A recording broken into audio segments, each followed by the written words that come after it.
Men in my day, men never cried, men never open up to their inner self to any other man or anybody else. You kept that hidden and suppressed. I never saw my dad cry, but I know my sons have seen me cry. And most of that is because of what has happened in my life and when God has tapped me on the shoulder and said, look up, this is what I need to do in my life. What's up, man? It's your boy Crump. Excited to be on the Boy Man King podcast with my man 100 Grand Chizzy. You already know what's going on, bro. I like that hoodie, 441. I had to bring it full circle with a Bermuda exclusive. I don't even have one of these. Shout out to Bermuda because we got a lot of island love today with our special guest, Papa Paul in the building. What's going on, Pops? How you doing, man? Good. What's up, Papa Paul? And listen, man. I guess that's a new tag. I have to. Yeah. I'm in that stage of life. Yeah. It's all about. Tim, give me something. What happened to you, man? Your journey and all of that. Yeah. You got something of value. Yeah. Society or not? Yeah. Nah, you do. You do. The fact that you're here 100%. and the fact that you had to deal with this, man, I know you got value, but man, this is just a pure joy. Listen, it's y'all. Like, what y'all having a conversation? We're just here. Y'all two are having a conversation. All right. I mean, welcome, Papa Paul. Yeah. For all of you that don't know, man, this is my father. This is my hero. This is my guy. 150 grand. We are here on Boy Man King. I'm blessed and honored to be able to sit across from my dad and have him participate and be and add some value to a platform that we so passionately, hold true to. It's a blessing to have you here. He participated in the King Conference yesterday. That was amazing. That was a How great did you like opportunity. that, Pop? Well, that was an eye opener to me because this is something that's not done in my generation in the sense of opening up your closet full of skeletons in your life and being truthful about both where you were and where you are now, by God's grace. True. And the other thing was just the organization of it, the plant, how it looked. I'm used to standing up in a pulpit and there's my audience down there, and I preach, or teach whatever that God lays on my heart. But to meet men and truly men in my day, men never cried, men never open up to their inner self to any other man or anybody else. You kept that hidden and suppressed. I never saw my dad cry, but I know my sons have seen me cry and most of that is because of what has happened in my life and where God has tapped me on the shoulder and say, look up, man, this is what I need to do in your life if you just open up to me, and that's the journey of life. For everybody has to come to that point where they feel God's moving in their life and want to say something or be an impact so that they can be an impact for somebody else. Amazing. Now you see kind of where my inspiration comes from, man. My entire life, I've seen my dad function at the church level with the youth group, always work with kids. So there's no mystery to me why I always had a passion to work with young people, always was driven in supporting people and developing people greater than myself. Obviously, I got that from my dad. At this particular juncture there, we're going to explore what life was like growing up in Bermuda. We talk obviously all the time about, your college experiences in Canada, meeting my mom, what that was like navigating relationships and dating, and what transition you made from the worldly, and I'm gonna say quote worldly stuff that we got into, and you probably experienced in Bermuda, to the shift of you becoming a man of God, being a pastor, a spiritual leader, the move to scholarship. So we're gonna cover as much as we can in the 20 minutes. But let's start off with you growing up as a kid and had family life in Bermuda. What was that like growing up as the youngster to George Paul? Well, well, family life in Bermuda was good. From my perspective, Yeah. as a young man, as a young child, and a family of 3 other brothers, all brothers, no girls. Mm-hmm. My mother, of course, was the rock. My father was the worker. Mm-hmm. You know, my picture of my dad was that he brought home the bacon. Yeah. You know, he brought home the bacon. He was the one who exercised any punishment or anything that my mother couldn't handle by giving me that evil eye. Yeah. That eye. Yeah. You know, or she would say these words that you wait till your father comes home. Oh, My goodness. don't say that. I got traumatized. And you finally, and when you heard those words, you know that you had done something really, really bad. Right. Because if Mama couldn't fix, because she was such a beautiful personality, Amazing. warm. My goodness. You know, never one that would argue. I never saw argument. Right? She was a peacemaker in the family. So when it came to giving discipline to her boys, right, she would just, and her smile would just say, "Okay, Mama, I'm out." Okay. Yeah. But when she said those words, "Wait till your dad comes home," because we knew that Dad worked hard, Yeah. and he was also associated to the workman clubs, which would mean his time of releasing, working hard, and then had to come home and face a boy who had been needs to be disciplined. Mm-hmm. You know, I remember the time when I didn't get much discipline because I was a good fella. Yeah. That's like me. Sound like me, right? Yeah, that's right. That's right. Don't do that, All my Pop. brothers, Pop, all don't my do brothers that. before him. Hey, you was a good fella. You know, He was not a good fella, Pop. Don't do that. Oh, and that's because you learned from your older brothers. I know the brother. My older brother got the business. Yeah. The older Shout out to Dewey, man. Shout out to my Yeah, older yeah. brother and my younger sister, Tanisha. But I learned a lot from him, man, because he was a rambunctious. Yeah, he tested all the boundaries. Yeah. And so I can vividly remember one instance when my brother was probably like 16, where you draped him up, you grabbed him up because he crossed the line. Oh yeah. I tell him just say simply, go out there and call your brother. It's time for supper. Time for him to come in. And he, raised up his chest. I guess he thought he must have been an older guy enough to make this to me. And I said, "Didn't I tell you?" And I gripped him. Yeah. I actually gripped him and said, "Didn't I tell you to go and call your brother?" You gave him them eyes, too. Them eyes. Them eyes right there, boy. And usually I'm not like that, because usually I'm very, easy, Even keeled, patient. But he just touched the button. Yeah. And that was Duan's way. Okay. Che, in other words, must have learned from that. Yeah. And so he was a little bit more easygoing in his young life. Right? Yeah. Much to your disappointment, huh? Yeah. Nah, it's a lot of pieces missing, but we're going to digress. We're going to go back to your childhood. So, shout out to your grandmother. Sound like amazing. Your grandmother, your mom sound like an amazing lady. My mother was Muriel actually, Poe. my dad came up in the time when boys had to get out early and work for the family.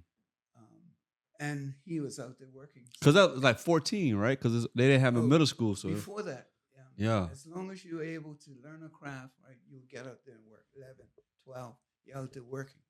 And so he never went to school. He wasn't able to complete primary school. So he didn't know how to read nor write. But he certainly knew how to count money. And he certainly knew how to do measurements, for building a house. And with all that he learned and skill and coming up on the other guys, right?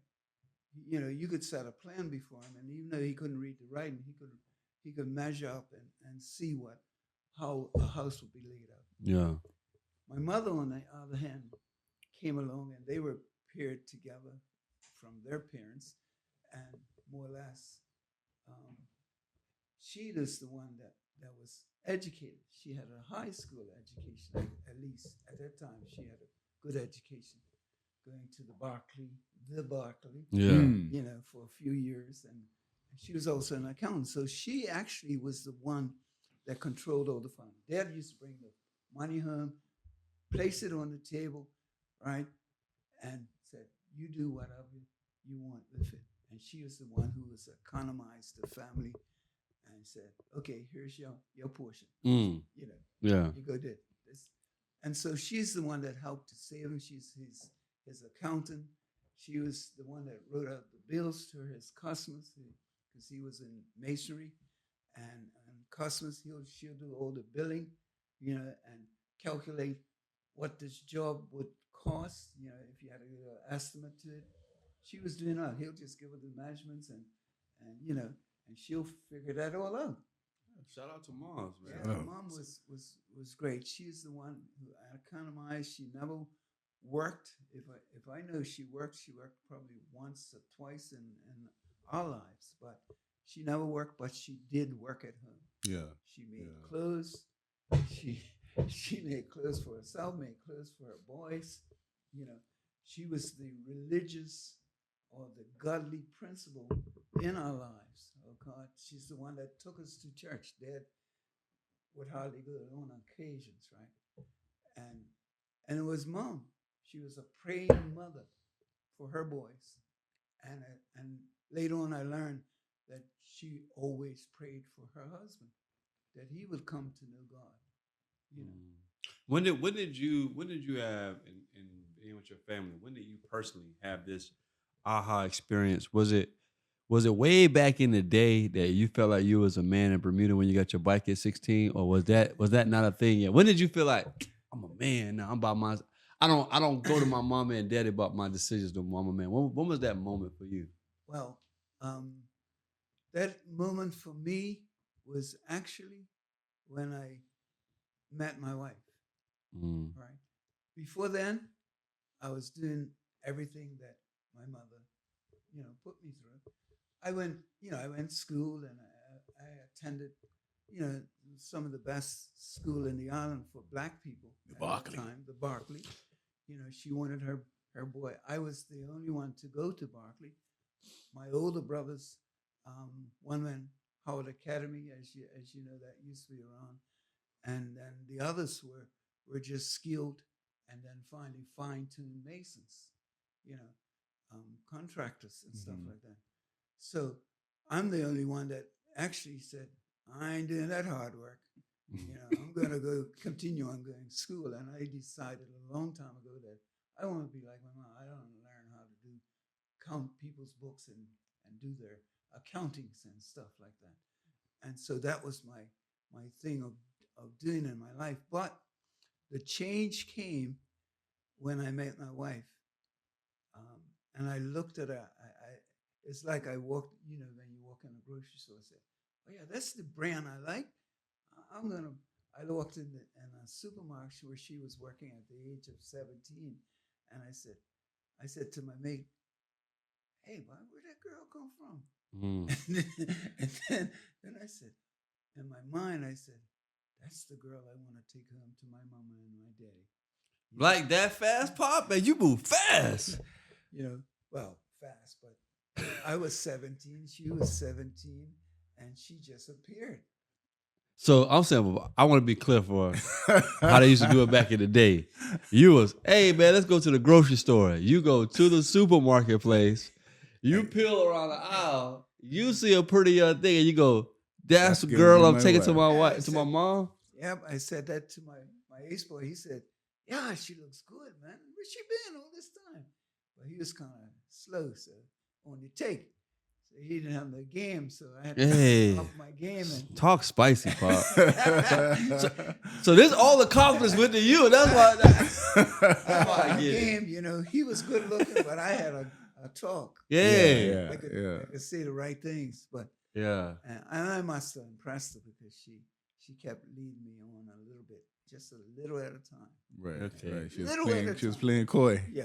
Shout out to my mama, man, for playing coy. This is beautiful, man. This is beautiful. So you go through that. So where does your conviction with God? And now everybody knows you in Bermuda. For all of us in Bermuda, we know you as Pastor Paul. Yeah. You know, so So when did that moment happen? Talk about the wayward ways that we discussed off camera and what it was like Well, as a teenager. Well, as a teenager, you know, you do the teenage thing. You hang with the guys and you party and you look for parties. But somewhere in the back of my mind, I had this instilled in me that life is not about a party all the time. You know, there was some day you had to grow up. You had to put away the childish things and take on the managed thing. Of course, that happened to me early at the age of 21 when I met my wife, and she got pregnant, and we were out of wedlock, and you know, and then I said, I got to do the man thing, you know, to look after my wife, to look after my family, and we entered into the relationship before then, you know, 3 or 4 years before then, but it got hot, and so I produced my first son, and so we got married. You know, we decided I was mature enough, and I knew what was expected of me as a young man, and I wasn't afraid to take on that responsibility. Right now, fast forward a few years, 10 years later, I didn't realize what God had a plan and a pattern for that responsibility. I knew what my dad had done. I knew what my mama had instilled into me, but I didn't know what God's plan. And I had a God sense in my life because I went to Sunday school, you know, and all of that. I heard the stories, and I even attended a Boy Scouts, and I remember at the age of I must have been 10, 11, 12 when I did ask God and Christ in my heart. And this was on an island, and I had a Christian Scout leader who always told the boys, and I had that mentorship of a man, you know, leading me to Christ. And even though I said the words, you know, it didn't translate into anything until later on, much later in my life. Powerful. I want to make a pivot, man. I think this is appropriate. Mm-hmm. Chizzy. Yes, sir. If you had any question you want to ask your dad, right? What's the question that you never got a chance to ask your dad that you actually want to know that you want to ask your dad? That's a good question, man. Yeah. My goodness. How I know my mama. And I know how strong of a personality she has. And I know how calm and collected you are.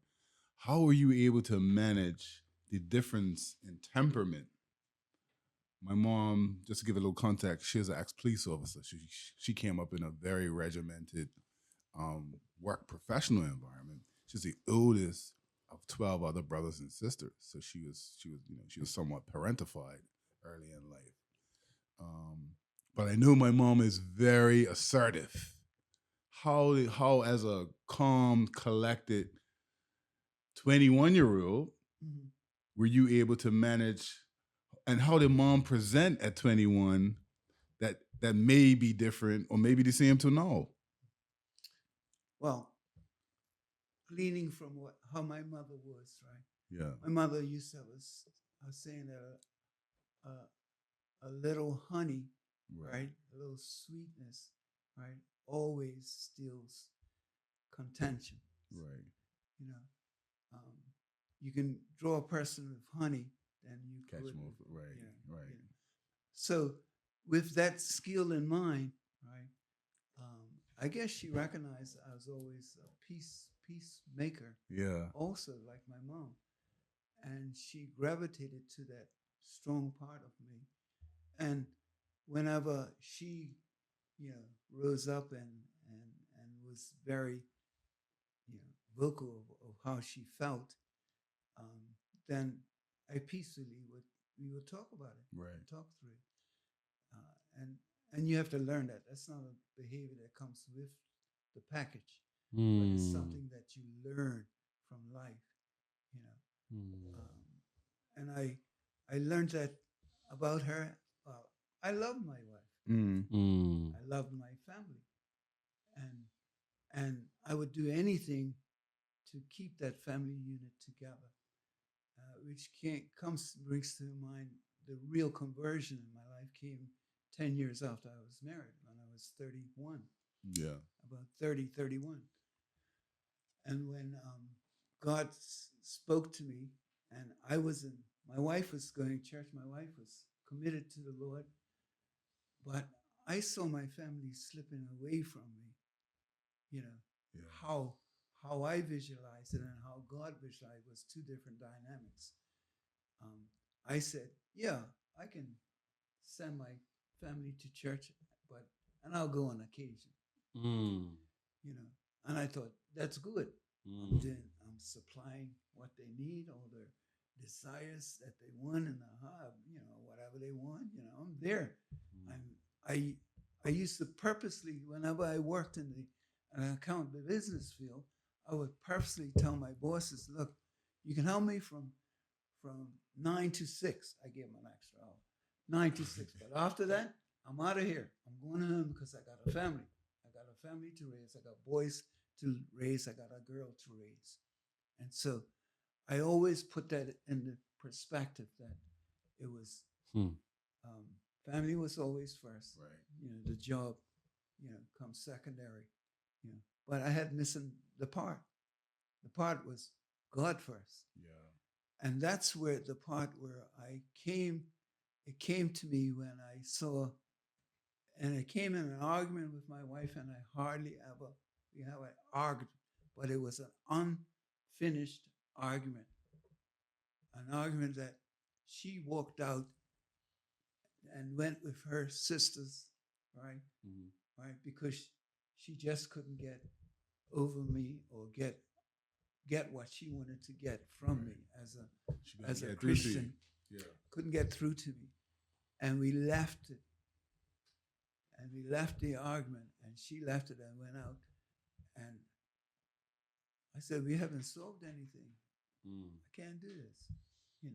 So I saw the breakdown in that very day. I saw the breakdown in our communication, our marriage, what was happening. Mm-hmm. And it has been a series of things. Building up to that. Was there any picture? I was in, you were there. Yeah. You weren't there at the argument, but you were in the picture. Right. You were just a young little fella at that time. Young little fella. 10, remember, this is 10 years. Fast forward 10 years, and you were born in 4.5 years of marriage. Yeah, you were like 5 or 6. Yeah, about 5. So the tendency was for me to just kick it up and say, "Hey, she will do what she wants to do." Yeah. The hurt was in me was saying that, right? I was responding to the hurt, the argument, right? But in my psyche, I was saying, "Man, what must I do? What can I do?" I thought I'd done what I always did, right? But what can I do to fix this? And it drew me to my knees. That same time it happened, the very year that I was convicted of my need to come to Christ. And it happened on an Old Year's night. We had an Old Year's night service. A guy preached a message, and I almost got up my seat to went forth to dedicate my life to the Lord. And from that whole time, it seemed like there were things coming along the pathway leading up to me just releasing it all to God. Right. Yeah, it took months, and seemed like this was the argument that planted the seed for me to get my life right with God. Right. I love it.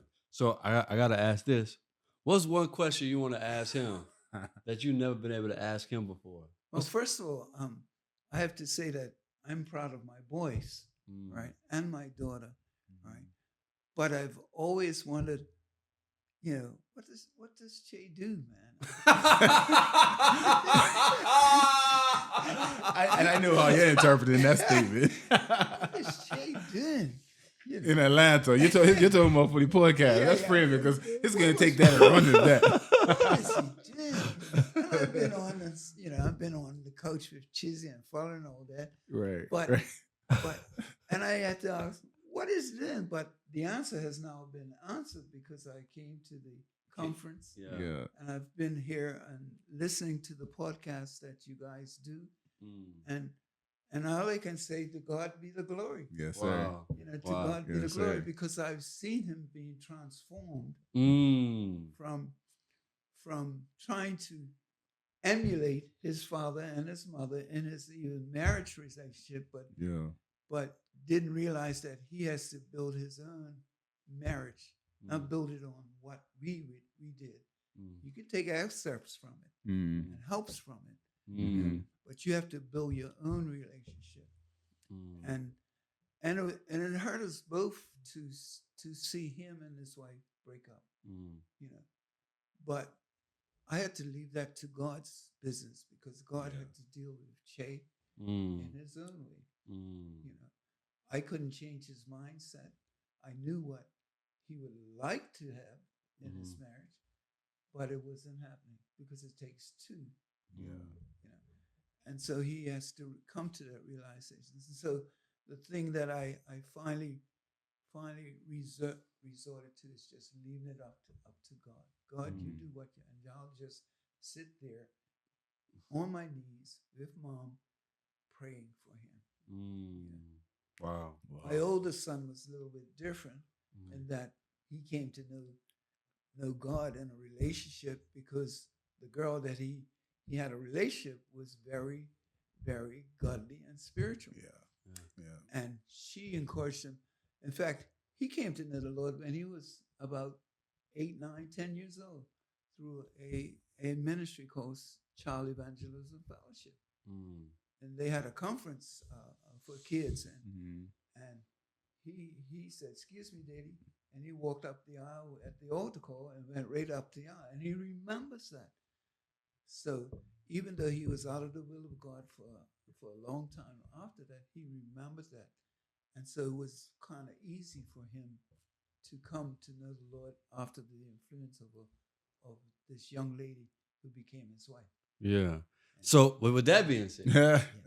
Chizzy. Yes, sir. What is, if there's anything you want to say to your dad that you want to say to your dad? Yeah, I mean, I may have said it. I definitely, a lot of who I am as a man is directly related, obviously, to what I saw in you. And I've often said it. I think I may have said it at Do His Wedding. If I end up to be half the man that you are, I've done a great thing. You've done an amazing job as a father. I can honestly say I'm never, outside of that one time with my brother, I've never seen him angry. I've never heard anybody say anything negative about him in the community. I've always seen him to be an upstanding man in the community, and I always wanted to emulate that for myself. And so I definitely want to openly thank you and tell you that I love you for that. And all I can do is be the best version of myself that you have, helped to develop. So I really want to tell you I appreciate you and love you for that. And I thank you for that, but it's not me. Yeah. It's not me. Sure. Because the real version, or the worldly version of me, was terrible. The thoughts that I had, what I wanted to do, which would never come out because I suppressed all that. But it's God in me that has made me who I am today. And I'm still nothing. I'm just a vessel chosen by God to use and to serve the community. And as a father, and that's all I do is just emulate Christ in all that I do, so that it'll help my children and my grandchildren in their walk and their pathway. It's nothing in me to do that. It has to be Christ in you. Sure. Christ in you. And I thank God for using me, right? And in all humility and humbleness, it's Christ. It's not me. Wow. Me could have been going somewhere else.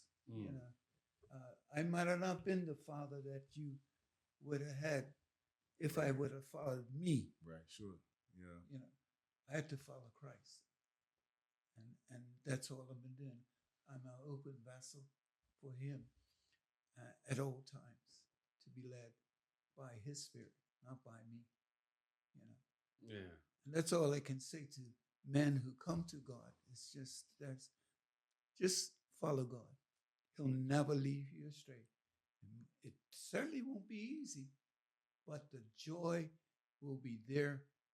The peace of mind will be there. The happiness and the love that he gives you, he can give it out to others. You can give it away. 100%. You can give it away. So be the man that God wants you to be, the God man. Be the God father that God wants you to be. All right? It's not a popular. It's not, it's not a popularity contest, but it's a progression that you are sharpening other people for God's glory. Yeah. Listen, man, I think that's drop mic moment of the Boy Man King podcast with Papa Powell, man. It's been an absolute pleasure, joy to have you on our platform, man. Thank you for all that you do, and thank you for just, the phenomenal man that Chizzy is. We joke a lot. It's my brother, but man, respect you, man. And man, it was just an honor. Today was an honor. I feel good. I feel amazing. I'm blessed to be able to be in Consider, man. This is unprecedented for me. Go ahead. Well, you guys are tapping into my nap time. So with that being said, you know what I'm saying? We don't mess with Papa's nap time, man. The journey continues. We out, man. Bless.